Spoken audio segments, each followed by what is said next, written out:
21014. Saya dari mahasiswa Asmi Citra Nusantara Banjarmasin dari jurusan Administrasi Bisnis Keuangan semester 3. Sore hari ini saya udah ada di suatu tempat yang berada di Pelamboyan 2, Jalan Sungai Miai, Banjarmasin Utara. Nah, di sini saya pengen ngobrol-ngobrol bersama pemilik dari coffee shop Siklus ya Mas ya? Iya, betul. Yang udah sebelumnya terima kasih banget udah meluangkan waktunya buat sharing-sharing nih. Langsung aja mungkin ya, langsung aja kita ngobrol ke Masnya. Masnya bisa diperkenalkan dulu namanya biar teman-teman semuanya tahu. Oke, aku masuk ya. Ya. Halo semuanya, perkenalkan nama saya Rizky Anwari. Biasanya saya disapa sama teman-teman saya Iki. Saya merupakan pemilik dari coffee shop Siklus ini yang sore hari ini mendapatkan kesempatan untuk diwawancarai sama Mbak Rahma. Iya, terima kasih. Oke, langsung aja ya kita masuk ke pertanyaannya ya Mas Oke, ya. siap-siap.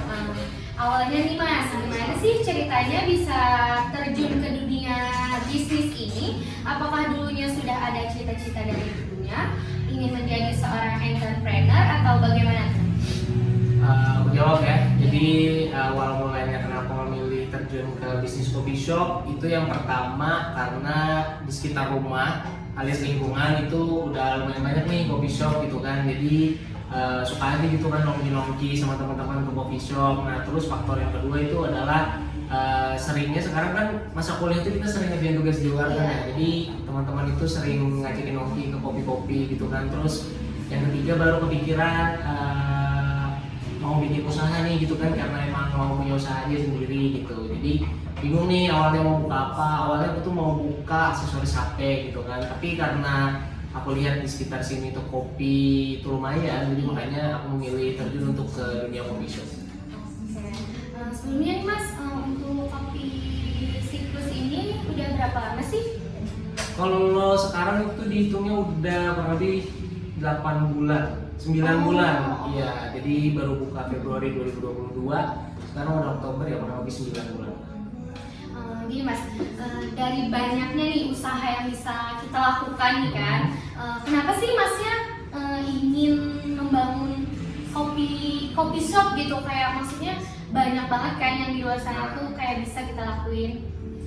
Jadi kenapa aku memilih bangun coffee shop itu yang pertama aku mau menciptakan satu tempat yang mungkin tempat itu bisa jadi tempat untuk mencari relasi, tempat untuk curhat sesama teman gitu kan. Terus aku kepikirannya juga yang bisa sambil ngecil santai kan sama teman-teman. Jadi akhirnya ya itu tadi aku memilih coffee shop sebagai tempat yang pas dan tepat juga untuk memperoleh banyak relasi, tempat teman-teman nongkrong bareng gitu kan, biar enak juga. Dan kenapa jadi yang memilih coffee shop juga itu balik lagi ke poin yang pertama tadi, karena di sekitar rumah juga kan lumayan ada coffee shop gitu kan, dan aku lihat peluangnya lumayan nih, jadi makanya aku juga faktornya itu memilih bisnis coffee shop. Sebelum lebih lanjut nih Mas, mungkin hampir semua orang ya saat ingin membangun usaha itu yang pertama yang dipikirkan adalah modal. Nah untuk Mas sendiri nih, modal saat ingin membuka usaha ini kira-kira seberapa besar sih yang Mas keluarkan? Kalau untuk modalnya sendiri itu kemarin aku kurang lebih mengeluarkan 25 sampai 30 juta kali ya untuk modalnya. Nah, iya. Ini Mas, untuk coffee shop ini tuh apa sih yang membuat pembeda dari kopi-kopi yang di luar sana, atau mungkin ada ciri khas tersendiri dari coffee shop Siklus ini Mas? Kalau ciri khas tersendiri itu kayaknya mulai dari baristanya ya, yang bisa aku kenalkan. Mungkin itu ada 4 barista gitu kan, dan keempat barista ini tuh sudah kutempa dengan komedi ya lebih tepatnya. Jadi semua baristanya itu lawak lah. Jadi itu pembedanya dari coffee shop lainnya. Kalau coffee shop lain kan mungkin baristanya cool, dingin, keren. Nah kalau misalkan di sini tuh ya ala-ala lah, komedi lah pokoknya. Ya, terus pembedanya juga dirasa. Kalau di coffee shop kami itu kami lebih mengedepankan kualitas kopinya. Pokoknya kualitasnya sampai dulu.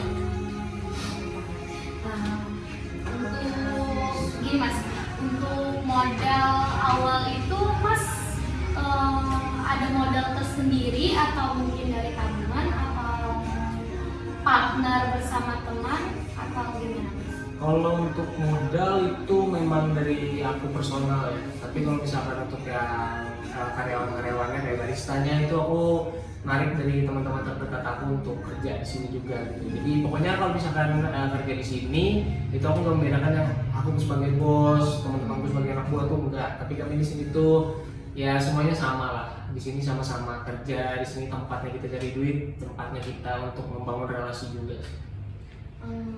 Terus bagaimana sih Masnya memasarkan coffee shop ini sehingga dikenal oleh orang luar atau oleh orang banyak sampai sekarang ini? Kalau untuk memperkenalkan coffee shop aku sendiri tuh aku menggunakan sosial media. Sosial media ya, Iya, yang jadi berpengaruh. sosial media kan berpengaruh banget nih kan, supaya lebih bisa dikenal orang tuh kuncinya adalah aktif-aktif di sosial medianya. Terus selain itu kita juga ngajak teman nih dari fakultas mana gitu kan, kampus mana untuk singgah lah di sini, nongki-nongki gitu kan. Jadi mungkin dari situ juga dikenal sama orang. Terus aku di sini juga buka kerjasama gitu, mungkin sama anak-anak komunikasi, mungkin sama anak-anak akuntansi juga, yang mungkin kayak yang mau wawancara, terus mau bikin konten itu aku persilahkan. Terus juga di sini memperkenalkannya melalui sponsorship. Jadi kami juga mensponsori kegiatan-kegiatan mahasiswa di luar sana gitu. Kira-kira nih Mas, omset per hari dari coffee shop Siklus ini kira-kira gitu?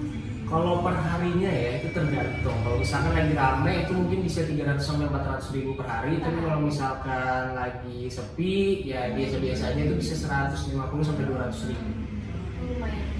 Iya. Terus setiap usaha itu kan Mas pasti ada yang namanya suka duka nih. Nah, bisa diceritakan nggak sih mengenai suka duka menjadi pengusaha itu? Oke, jadi kalau untuk suka dukanya ini di sini nih sebenarnya di awal bulan siklus ada gitu ya, siklus buka. Jadi pertama kali itu ada 3 barista. Aku dan teman-teman aku yang handle coffee shop ini gitu kan. Cuman saat itu teman aku waktu opening itu ditelepon sama orang kantor, katanya dia diterima kerja. Jadi mau nggak mau dia cuma 1 hari aja nih kerja di coffee shop gitu kan.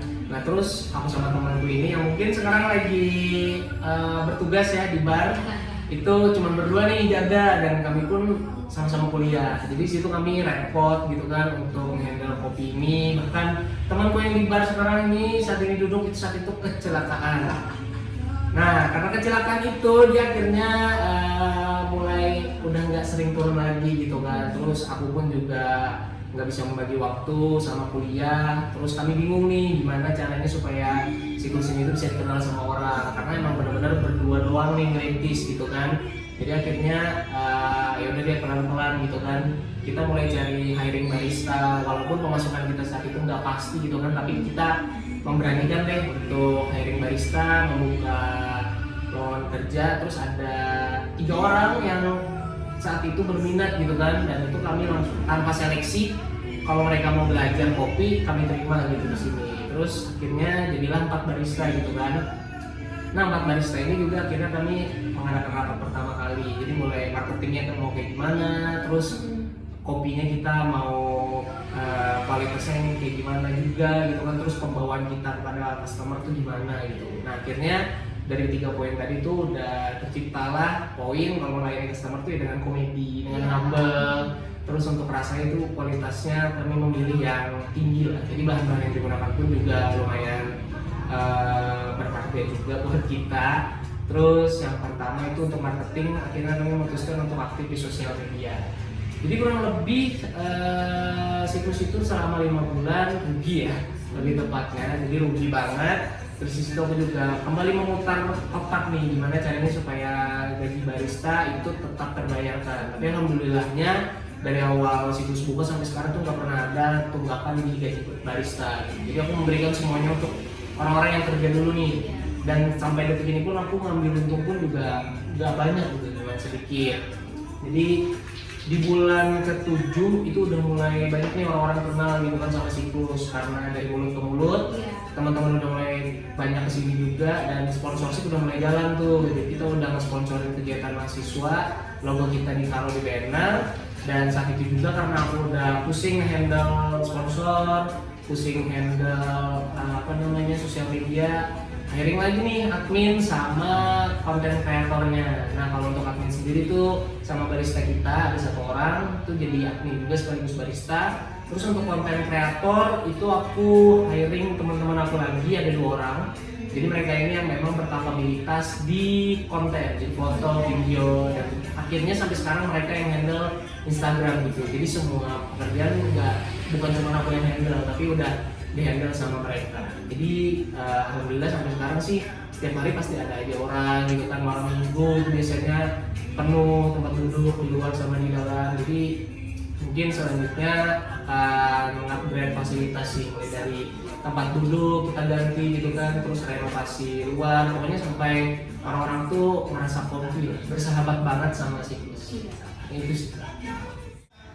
Untuk siklus sendiri Mas, ada nggak sih target untuk tahun berikutnya atau masa mendatang gitu? Kemajuan siklus inilah.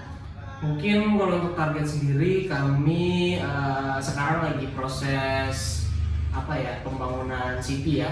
Jadi kami sendiri bakal punya CP perseroan komanditer mungkin. Nah di situ nanti kita akan memasukkan brand siklus. Jadi dengan adanya CP ini, siklus ini nanti kedepannya ini rencana jangka panjang ya. Itu mau dijadikan sebagai brand yang warna laba lah. Punya nama brand tersendiri. Jadi brand itu bisa mungkin franchise, buka cabang di mana-mana juga. Pokoknya jangka panjangnya sudah dipikirkan. Bisa nggak sih kita sharing mengenai tips and trik Masnya dalam menjalankan usaha biar sukses? Aduh, kalau dari aku sendiri sih dibilang sukses belum ya. Cuma mungkin tipsnya dan triknya itu yang pertama adalah disiplin. Itu aku udah dirasain ya, disiplin pokoknya itu paling penting.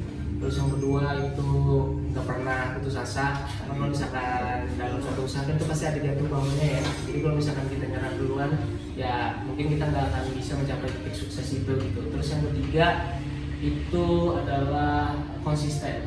Jadi bidang apapun yang mungkin jadi passion teman-teman di luar sana yang mau berusaha, ya tetap konsisten lah sama bidang itu gitu kan. Karena kalau misalkan nggak konsisten nih ganti-ganti kan usahanya, atau usaha yang ini belum jadi udah bikin usaha lagi, itu mungkin akan PR gitu juga sih. Kayaknya gitu. Terakhir nih Mas, pesan untuk pengusaha pemula nih Mas, gimana tuh? Nah, kalau pengusaha pemula ini biasanya mereka takut ya untuk mengambil resikonya gitu kan. Takutnya itu karena di masa modal sama resikonya. Nah kalau menurutku sih kalau urusan modal itu hal belakangan lah ya. Karena mungkin di otak-otak orang-orang di luar sana itu modal adalah hal yang penting. Sebenarnya sih enggak ya. Modal yang paling penting dalam eksekusi impian kalian itu adalah keberanian kalian sendiri gitu. Jadi berapapun modal kalian itu bisa membuka usaha gitu. Nggak usah pendidikan sebagus apa usaha orang-orang di luar sana, tapi yang penting kalian konsisten sama usaha kalian dan keluarkan aja modal sebisa kalian gitu.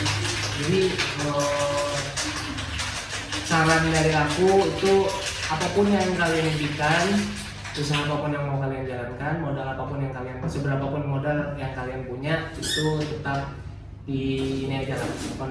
dipakai untuk usaha gitu. Jangan langsung gede juga. Kalau misalkan kurang itu, kalau misalkan tiba-tiba gede tapi kita nggak tahu pasarnya, jadi ya merangkak perlahan lah dari aku.